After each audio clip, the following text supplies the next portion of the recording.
हाँ तो बच्चों, आज हम रिलेशन एंड फंक्शन का सेकंड पार्ट पढ़ेंगे। मतलब हम लोग पढ़ेंगे आज फलन के बारे में। ठीक है ना।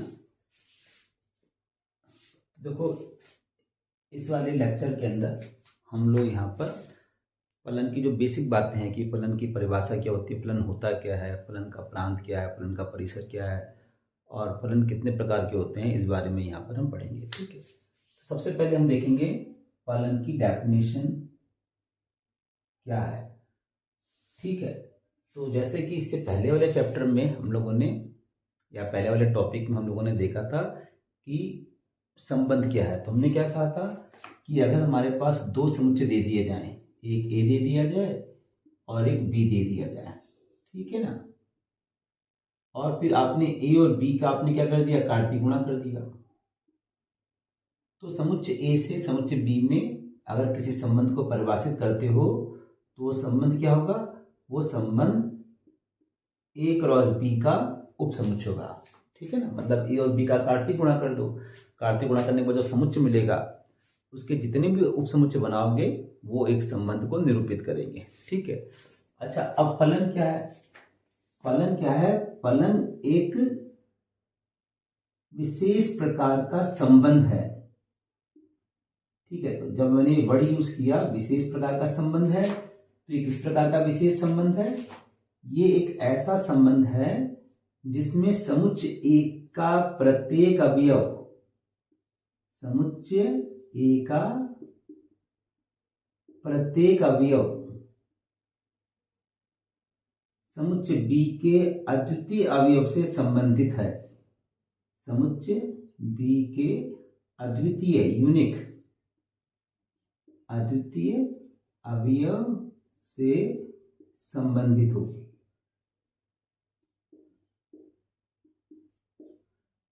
तो ऐसा संबंध फलन कहलाता है। अच्छा, यहां पर हमने कहा समुच्चय ए का प्रत्येक अवयव समुच्चय बी के अद्वितीय अवयव से संबंधित है। तो अगर इसको हम और अच्छी तरह डिफाइन करें तो हम बोलेंगे अदित समुच्चय ए से अदित समुच्चय बी में अगर कोई संबंध परिभाषित करते हो तो वो फलन कहलाएगा। कब कहलाएगा, जब वो दो शर्तों का पालन करे। कौन कौन सी दो शर्त। पहली शर्त तो ये है कि समुच्चय ए का जो प्रत्येक अवयव है वो किसी न किसी अवयव से जो कि बी में है उससे संबंधित होना चाहिए। मतलब समुच्चय ए में एक भी अवयव नहीं छूटना चाहिए जिसका बी में कोई संबंध नहीं है। और दूसरा, समुच्चय ए का एक अवयव का समुच्चय बी में एक ही संबंध होना चाहिए। ये दे रखा है, समुच्चय बी के अद्वितीय अवयव से संबंधित है। ठीक है। तो अधिक समुच्चय ए से अधिक समुच्चय बी में अगर कोई संबंध परिभाषित करोगे तो वो फलन कहलाएगा। कब फलन कहलाएगा, जब वो दो शर्तों का पालन करे। कौन कौन शर्त है। पहली ये कि समुच्चय ए में एक भी अवयव नहीं छूटना चाहिए जिसका समुच्चय बी में संबंध नहीं हो, और दूसरी, समुच्चय ए के एक अवयव का समुच्चय बी में एक ही संबंध होना चाहिए। ठीक है। अच्छा, अब जरा देखो, यहां पर मैं क्या करता हूं, कुछ संबंध को परिभाषित करता हूं और देखते हैं कि जो दो शर्तें हैं उन शर्तों में से खरे उतरने वाले कौन कौन से संबंध है जो फलन कहलाएंगे। ठीक है। तो जैसे पहला हो गया हमारे पास, ये समुच्चय ए है और ये समुच्चय बी है। ठीक है। ए में अवयव है 1 2 3 और इसमें है ए बी सी डी। यहाँ पर ए का संबंध ए से हो गया, 2 का संबंध बी से हो गया। तो क्या ये एक संबंध फलन कहलाएगा?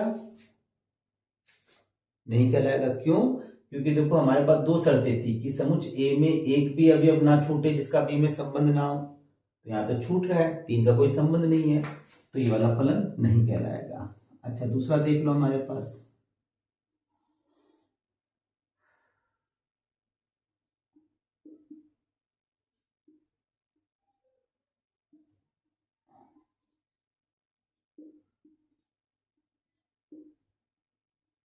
अच्छा तो क्या ये वाला संबंध फलन कहलाएगा?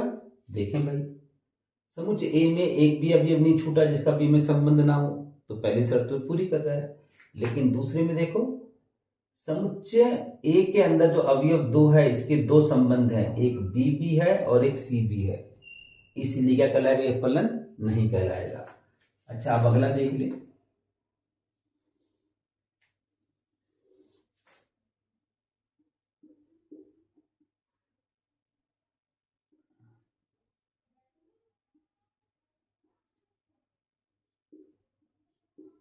तो क्या ये वाला संबंध एक फलन है? बिल्कुल है। कैसे है? समुच्चय ए में एक भी अवयव नहीं छूटा है, बी में छूटता है तो छूटने तो कोई परेशानी नहीं है। समुच्चय ए का एक अवयव समुच्चय बी के एक ही अवयव से संबंधित है, तो ये फलन हो जाएगा। अच्छा, तो क्या ये भी फलन होगा?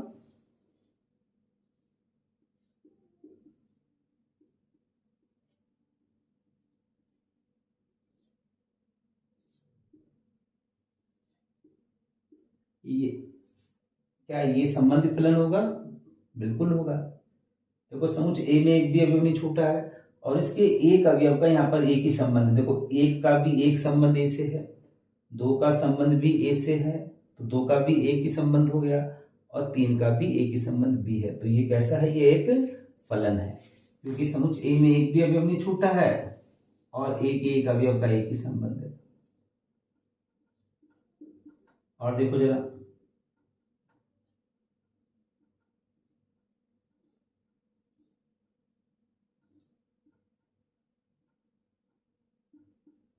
क्या ये वाला संबंध भी फलन है? बिल्कुल है। समुच्चय ए के एक अवयव का एक ही संबंध है और समुच्चय ए में एक भी अवयव नहीं छूटा हुआ है। ठीक है। अच्छा, अब लास्ट देख लेते हैं ऐसे करके।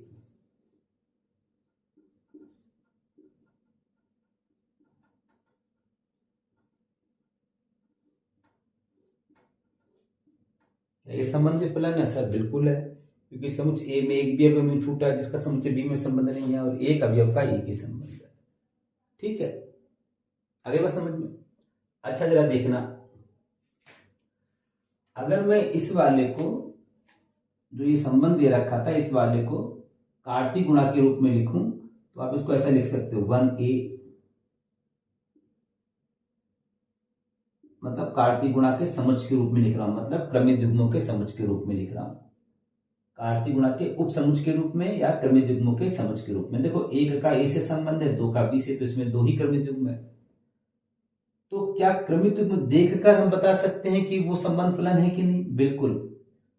अगर आपसे कहा जाए कि भाई ये एक संबंध है कि नहीं था, ये संबंध फलन है कि नहीं है, तो हमने क्या कहा था? नहीं है। क्यों नहीं है? कि समुच्चय ए में एक अवयव छूटा जिसका यहाँ पर कोई संबंध नहीं है।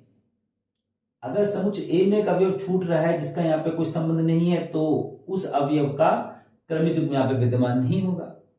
तो अगर मैं संबंधों को क्रमित युग्म के रूप में लिखूं और मैं आपसे पूछूं कि वो फलन है कि नहीं है, तो आप कैसे पता करोगे? ध्यान रखना, अगर हमारे पास एक समुच्चय ए है, एक समुच्चय बी है, और किसी एक संबंध को मैं क्रमित युग्मों के समुच्चय के रूप में देखता हूं या लिखता हूं, तो वह क्रमित युग्म समुच्चय एक फलन कब कहलाएगा? जबकि समुच्चय ए का प्रत्येक अवयव किसी न किसी क्रमित युग्म का प्रथम अवयव होना चाहिए। अगर इसका प्रत्येक अवयव किसी न किसी क्रमित युग्म का प्रथम अवयव हुआ तो हमारी शर्त पहली वाली पूरी हो जाएगी कि समुच्चय ए में एक भी अवयव नहीं छूटेगा जिसका बी में कोई संबंध नहीं है। ठीक है। अच्छा, और ध्यान रख लेना, जब भी संबंध फलनों को क्रमित युग्मों के रूप में लिखा जाए तो एक बार पहले चेक करना कि समुच्चय ए का प्रत्येक अवयव किसी न किसी क्रमित युग्म का प्रथम सदस्य होना चाहिए, और कभी भी दो क्रमित युग्मों के द्वितीय अवयव प्रथम अवयव समान नहीं होने चाहिए। ठीक है, ऐसा नहीं हो जैसे देखो यहाँ पर इस वाले में, देखो इस वाले में एक ए आ जाएगा, दो बी आ जाएगा और दो सी भी आ गया।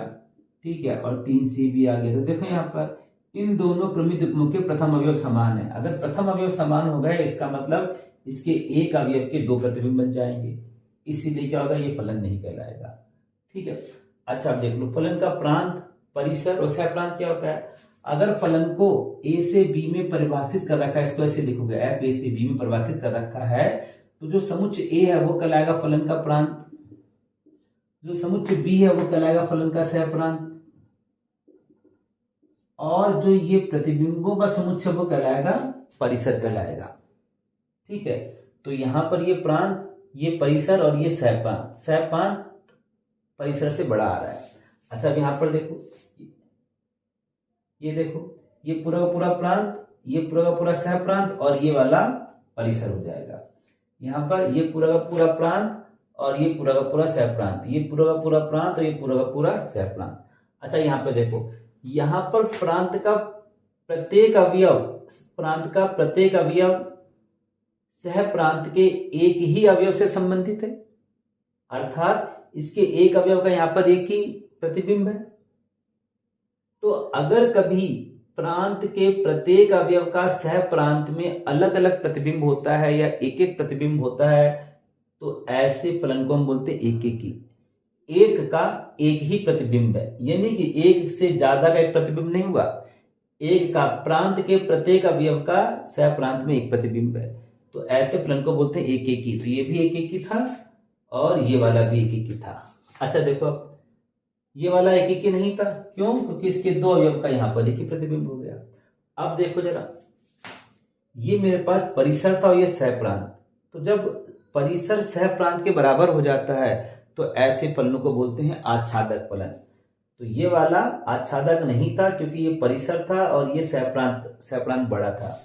ये वाला आच्छादक नहीं है क्योंकि यहाँ पर ये पूरा का पूरा सह प्रांत है और ये परिसर सह प्रांत से छोटा है। ये वाला आच्छादक है क्योंकि सह प्रांत और परिसर बराबर है। ये भी आच्छादक है क्योंकि सह प्रांत और परिसर बराबर है। तो ये क्या हो जाएगा? ये हो जाएगा एकेकी पर आच्छादक नहीं। ये हो जाएगा बहु एकेकी। जो एकेकी नहीं होते हैं वो बहु एकेकी होते हैं। बहुत एकेकी, बहु एकेकी, एक से ज्यादा अवयव का एक ही प्रतिबिंब है, तो ये कहलाएगा बहु एकेकी पर आच्छादक नहीं। ये कहलाएगा बहु एकेकी और आच्छादक, और ये कहलाएगा एकेकी और आच्छादक कहलाएगा। तो यहां पर हमने देख लिया कि फलन क्या होते हैं, ठीक है, फलन का प्रांत, सह प्रांत, परिसर क्या होता है, और साथ साथ हमने देख लिया कि फलनों के प्रकार क्या क्या होते हैं। ठीक है, तो एग्जाम की दृष्टि से सबसे इंपॉर्टेंट जो टॉपिक है वो है फलनों के प्रकार। तो हमने यहाँ पर फलन के प्रकार यहाँ पे मोटे मोटे पढ़ लिए, जो मैपिंग के आधार पर प्रतिचित्रण, इनको बोलते हैं प्रतिचित्रण, मैपिंग के आधार पर यहाँ पर बांटे गए थे। ठीक है, अच्छा, हर एक सवाल के अंदर हम इस तरह से तो एरो डायग्राम बनाएंगे नहीं जिससे कि हम पता कर सके कि ये एकेकी है कि नहीं है, ठीक है, आच्छादक है कि नहीं है। तो हम कैसे पता करेंगे कोई फलन एकेकी है कि नहीं है? देखो ध्यान देते हैं।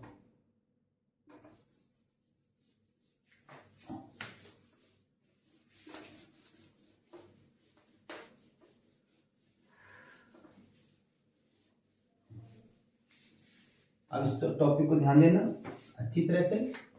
तो हमें सबसे पहले यहां पर देखना है कि फलन एकेकी है कि नहीं है।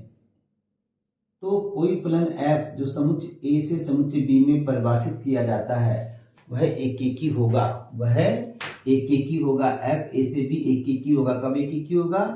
अगर आपने फलन के प्रांत में से कोई दो अवयव इस प्रकार से ले लिए कि हम मान के चल गए, मान लिया हमने कि x और y के प्रतिबिंब समान है, हमने मान लिया x और y के प्रतिबिंब समान है। तो ये क्या कहानी कही जा रही है, जरा देख लो। x और y हमारे पास प्रांत a में से दे रखे हैं और ये मेरे पास प्रांत b है, तो x का प्रतिबिंब क्या हो जाएगा? fx दे रखा है और y का प्रतिबिंब fy। ये कहता है ये दोनों बराबर हैं, ठीक है। तो यहाँ पर x और y के प्रतिबिंब समान हैं, हमने मान लिया। तो अगर x और y भी समान हो गए तब तो सर एकेकी हो जाएगा। और x y अगर अलग अलग हुए, अलग अलग अवयवों का अगर एक ही प्रतिबिंब आ रहा है, इसका मतलब कैसा हो जाएगा? ये कैसा हो जाएगा? एकेकी नहीं होगा, ठीक है। तो अलग अलग अवयव का अगर एक ही प्रतिबिंब आ रहा है तो ये एकेकी नहीं है। जैसे देखो यहाँ पे x और y अगर अलग अलग करोगे तो इनका एक ही प्रतिबिंब आ रहा है तो एकेकी नहीं है। लेकिन अगर ये दोनों सेम सेम हो जाएंगे तो एकेकी हो जाएगा, ठीक है। तो इसको कैसे प्रूव करेंगे? हमने क्या कर लिया, प्रांत में से दो अवयव ले लिए और मान के चले कि fx इक्वल टू fy। और अगर ये प्रूव कर पाते हो कि x इक्वल टू y तो f कैसा हो जाएगा? एकेकी, f हो जाएगा एकेकी, ठीक है। और जो फलन एकेकी नहीं होते हैं वो बहुएकेकी होते हैं। अच्छा, इसके और भी टाइप है, मतलब इसको प्रूव करने के और भी तरीके हैं। एक आप ग्राफ से कर सकते हो, एक आप कैलकुलस का यूज करते हुए बता सकते हो, ठीक है।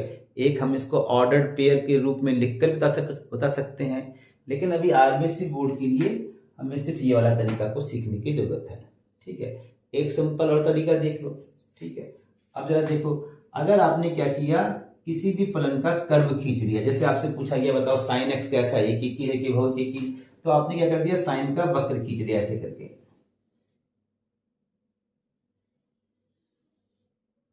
ठीक है, अगर आपने एक्स अक्ष के समांतर रेखा खींच दी और ये वक्र को एक से ज्यादा बिंदुओं पर काट देती है, एक से ज्यादा बिंदु पर काट देती है, जैसे इसको x मान लिया, इसको y मान लिया, एक से ज्यादा बिंदु पर काट देती है, तो वो फलन कैसा होगा, वो फलन एक एक की नहीं होगा।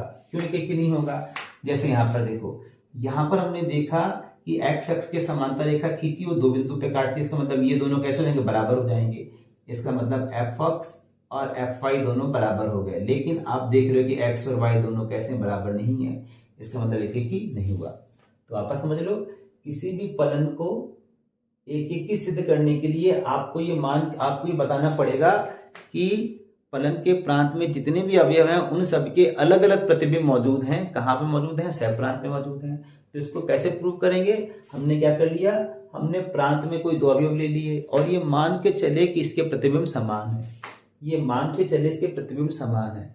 अगर ये अवयव भी समान हो जाते हैं तो एक एक ही हो जाएगा, अगर अवयव अलग अलग होंगे तो एक एक ही नहीं होगा। आगे बात समझ में। तो हमने मान के चले कि एक्स वाई प्रांत ए में से लिए गए हैं और इस प्रकार से लिए गए हैं कि उनके प्रतिबिंब समान है, f x equal to f y. और अगर x इक्वल टू वाई आ जाता है तब तो फलन एक एक ही हो जाएगा, अगर x इक्वल टू वाई नहीं होता है तो ये एक एक ही नहीं होगा। अब दूसरी बात हमने क्या देखी थी कि अगर x अक्ष के पैरेलल, x अक्ष के समांतर कोई भी रेखा खींच दो, अगर वो वक्र को एक से ज्यादा बिंदु पर काटेगी, इसका मतलब वो वक्र कैसा होगा, बहु एक ही हो जाएगा। ठीक है ना, आगे बात समझ में।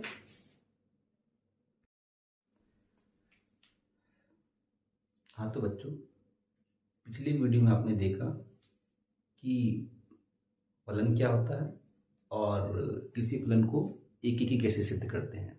इस वाले वीडियो में हम देखेंगे कि फलन आच्छादक कैसे होता है या किन फलनों को आच्छादक कहा जाता है। ठीक है, और किसी फलन को आच्छादक कैसे सिद्ध करेंगे। तो यहाँ पे देखते हैं हम लोग कि आच्छादक फलन क्या होता है। जब हमने फलन की परिभाषा के बारे में डिस्कस किया था तो हमने देखा था कि ऐसे फलन जिनके परिसर सह प्रांत के बराबर हो जाते हैं उन फलनों को हम आच्छादक कहते हैं। ठीक है, जैसे कि यहां पर देखो, ये वाला, ये अपने पास ए बी सी, ये फलन के प्रांत ए में से लिए गए हैं और यहां पर 1 2 3, ये मेरे पास कैसा है, देखो ये मेरे पास जो बी था ये मेरे पास सह प्रांत था और ये जो प्रतिबिंबों का समुच्चय, ए का प्रतिबिंब 1, बी का, अगर इस फलन को एफ से दिखाओगे तो बी का एक प्रतिबिंब 2 और सी का एक प्रतिबिंब 3।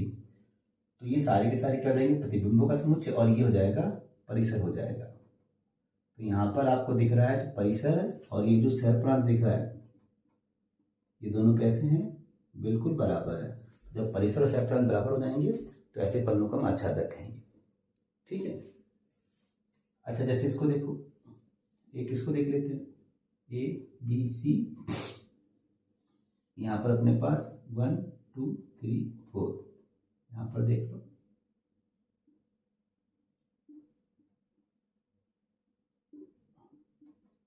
ठीक है, यहां पर बी क्या अपने पास सह प्रांत है और ये क्या है 1 2, ये परिसर हो जाएगा। तो आप देख रहे हो यहाँ पे सह प्रांत परिसर के बराबर नहीं आ रहा है, तो फलन आच्छादक नहीं होगा। तो किसी फलन को जब तुम आच्छादक सिद्ध करना चाहते हो तो आपको क्या करना पड़ेगा, आपके पास ये तरीका मौजूद है कि आप ये बता दो कि जो फलन का परिसर है वो सह प्रांत के बराबर है। तो अगर फलन का परिसर सह प्रांत के बराबर हो जाएगा तो फलन आच्छादक हो जाएगा। जैसे कि कोई क्वेश्चन देखते हैं, यहाँ पर मान लेते हैं कि हमारे पास एक फलन दे रखा है, ठीक है, वो कहाँ से कहाँ, नेचुरल नंबर से नेचुरल नंबर में परिभाषित है, मतलब ये प्रांत है और ये सह प्रांत है। अच्छा, और फलन कैसा दे रखा है, फलन को इस तरह से परिभाषित कर रखा है कि f of x equal to कितना है, 2x है। तो एक काम करके देखें कि हम इसका परिसर निकाल के देखें जरा। तो एफ का परिसर क्या हो जाएगा, एफ का परिसर क्या हो जाएगा, परिसर क्या होगा, जब प्रांत के अवयव रखोगे फलन में तो जो प्रतिबिंबों का समुच्चय प्राप्त होगा वही परिसर हो जाएगा। तो आपने यहाँ पर x की वैल्यू नेचुरल नंबर से ले ली। नेचुरल नंबर क्या थे, 1 2 3 4 5 6 ऐसे थे। तो आपने x की जगह 1 रखा तो हमारे पास एक का प्रतिबिंब क्या आ जाएगा, 2। आपने x की जगह 2 रखा तो 4 हो जाएगा, 6, इस तरह से 8 और डैश डैश करते चला जाएगा। अब बताओ, ये f का परिसर है और f का सह क्या था, f का सह था नेचुरल नंबर, f का सह था n। अच्छा, n के बारे में मालूम नहीं है, ये 1 2 3। तो देखें जरा हम यहाँ पर क्या परिसर सह के बराबर आ रहा है, नहीं आ रहा ना। तो यहाँ पर जो परिसर है वो सह के बराबर नहीं आ रहा है, तो फलन कैसा हो जाएगा, ये आच्छादक नहीं होगा। ठीक है, तो बोलेंगे कि ये फलन आच्छादक नहीं है क्योंकि सह परिसर के बराबर नहीं है।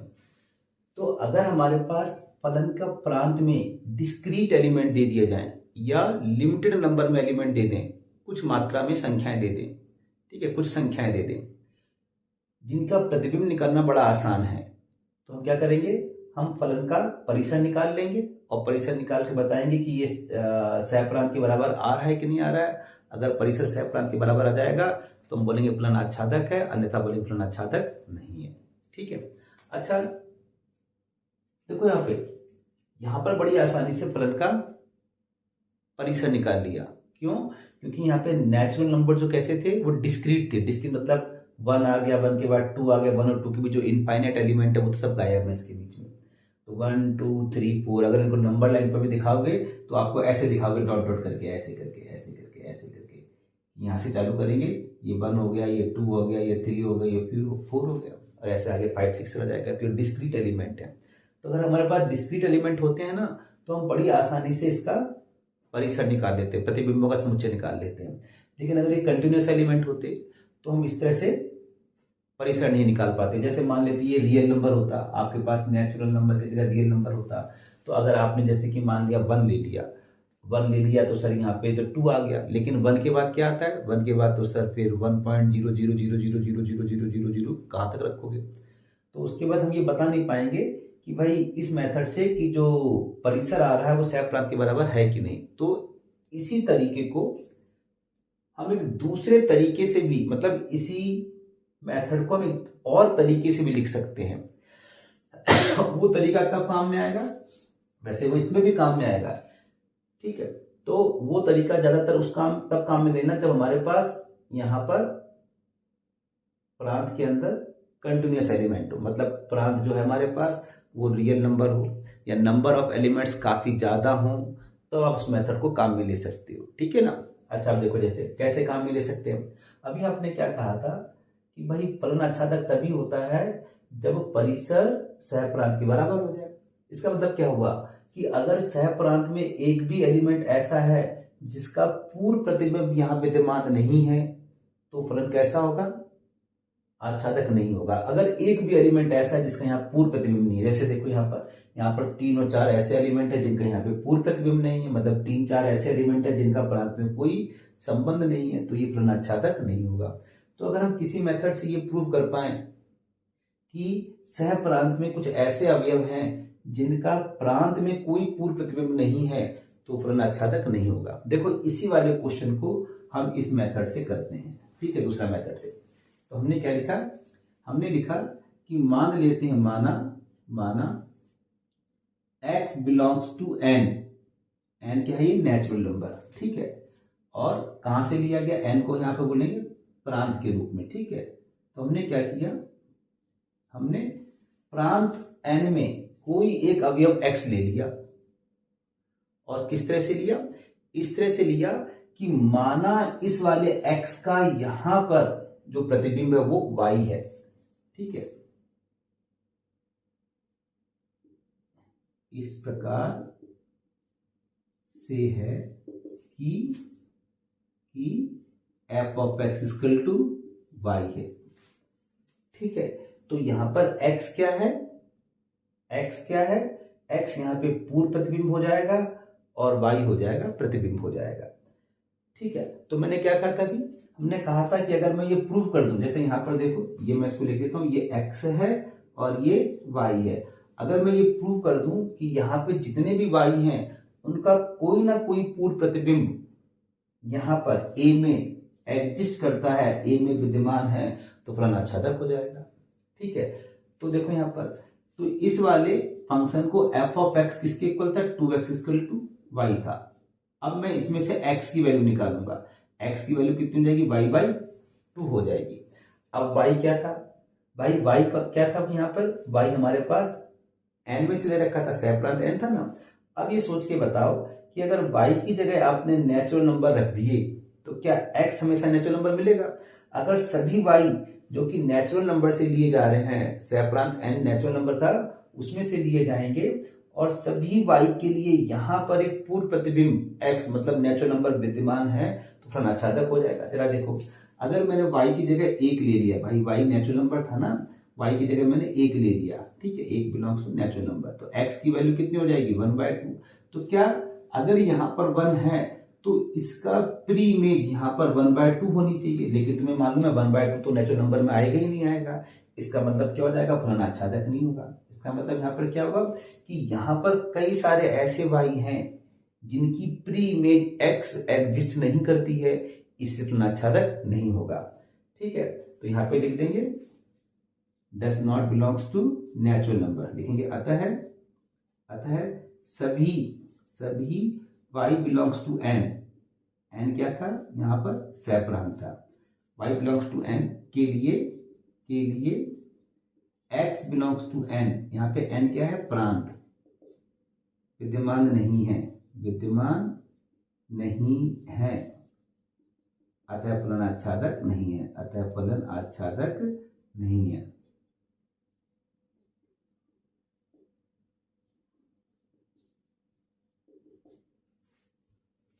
ठीक है ना, तो ये दो मेथड हो गए हमारे पास। तो पहले मेथड में क्या था, अगर हमारे पास प्रांत के अंदर डिस्क्रीट एलिमेंट है, मतलब कम नंबर, डिस्क्रीट एलिमेंट है मतलब अवयव के बीच में बहुत सारे अवयव छूटे हुए हैं, जैसे नेचुरल नंबर यहाँ पे प्रांत था तो 1 और 2 के बीच बहुत सारे नंबर छूटे हुए हैं, या फिर लिमिटेड नंबर में एलिमेंट है, सीमित मात्रा में हमारे पास प्रांत में अवयव है, ठीक है, 10 अवयव, 20 अवयव, 30, 40 ऐसे। ठीक है, तो हम क्या करेंगे, परिसर अगर निकाल पाते हैं आसानी से तो हम परिसर निकाल के देखेंगे और ये चेक करेंगे कि परिसर सहप्रांत के बराबर आ रहा है कि नहीं आ रहा है। अगर परिसर सहप्रांत के बराबर नहीं आएगा तो फलन आच्छादक नहीं होगा। ठीक है, अच्छा दूसरा तरीका क्या था, इसी को हम इस तरह से भी लिख सकते हैं कि देखो यहाँ पर हमारे पास जो ये परिसर था और ये सहप्रांत था, तो यहाँ पर सहप्रांत में एक भी अवयव ऐसा नहीं था जिसका यहाँ पे पूर्व प्रतिबिंब नहीं था। ठीक है, दिख रहा है ना साफ साफ, तो ये फलन आच्छादक बन गया था, क्योंकि यहाँ पर कोई एक ऐसा अवयव नहीं था जहां पे इसका पूर्व प्रतिबिंब नहीं था, इसलिए आच्छादक था। लेकिन इस वाले को देखो, ये परिसर है और ये सहप्रांत है, तो परिसर सहप्रांत के बराबर नहीं आ रहा है, इसका मतलब ये आच्छादक नहीं हुआ। क्यों, सेकंड मेथड देखें, क्यों, क्योंकि सहप्रांत में हमारे पास दो ऐसे एलिमेंट हैं, दो अवयव 3 और 4 ऐसे हैं जिनका पूर्व प्रतिबिंब यहाँ पे विद्यमान नहीं है, इसका मतलब ये भी आच्छादक नहीं होगा। तो हम इस तरीके से भी सोच सकते हैं कि अगर मैं ये प्रूव कर दूं कि सहप्रांत में कुछ अवयव, एक अवयव या ज्यादा अवयव ऐसे हैं जिनका प्रांत में कोई पूर्व प्रतिबिंब नहीं है, तो वह आच्छादक नहीं होगा।